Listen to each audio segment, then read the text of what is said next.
আসসালামু আলাইকুম ওয়া রাহমাতুল্লাহি ওয়া বারাকাতুহু। ইন্নাল হামদালিল্লাহি ওয়াহদা ওয়াসসালাতু ওয়াসসালামু আলা মান লা নাবিয়্যা বা'দা আম্মা বা'দ। সম্মানিত উপস্থিতি, আমরা ধারাবাহিকভাবে আপনাদের সম্মুখে আলোচনা করছি কোন কাজ, কোন আমল সম্পাদন করলে জান্নাতের ভিতরে অট্টালিকা পাওয়া যাবে।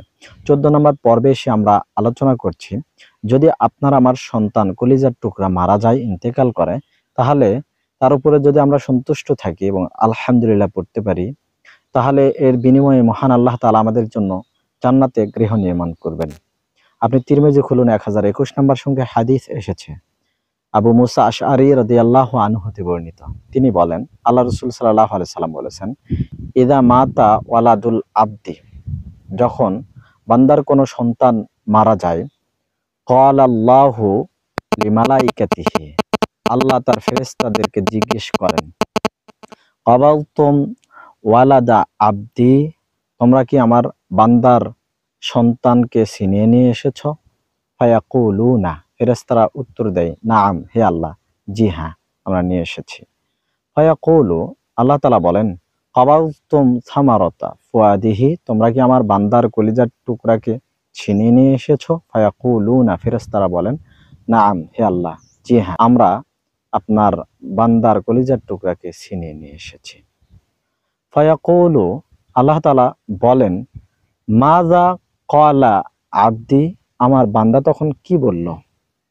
ফায়াকুলুনা, ফেরেশতারা বলেন, হামিদাক, বান্দা আপনার প্রশংসা করেছে, আলহামদুলিল্লাহ পড়েছে, ওয়াস্তারজাআ, এবং বলেছে, ইন্না লিল্লাহি ওয়া ইন্না ইলাইহি রাজিউন। ফায়াকুলুল্লাহ, তখন আল্লাহ তাআলা বলেন, উবনু লি আবদি, তোমরা আমার বান্দার জন্য বানাও বাইতান ফিল জান্নাতি, একটা ঘর জান্নাতের ভিতরে। সুবহানাল্লাহ। ওয়াসাম্মুহু, এবং তার নাম দাও বাইতাল হামদি, প্রশংসার গৃহ। সুবহানাল্লাহ। সম্মানিত উপস্থিতি, এই হাদিস থেকে বোঝা গেল, যদি কোনো ব্যক্তির সন্তান মারা যায় আর সে যদি বলে আলহামদুলিল্লাহ, অতঃপর ইন্না লিল্লাহি ওয়া ইন্না ইলাইহি রাজিউন, তাহলে এভাবে ফেরেশতা ও আল্লাহর মাঝে কথোপকথনের এক পর্যায়ে আল্লাহ তাআলা শেষের দিকে বলেন যে, আমার ওই বান্দার জন্য তোমরা জান্নাতে একটি গৃহ নির্মাণ করো এবং স্পেশালি তার নাম দাও বাইতুল হামদ। সুবহানাল্লাহ।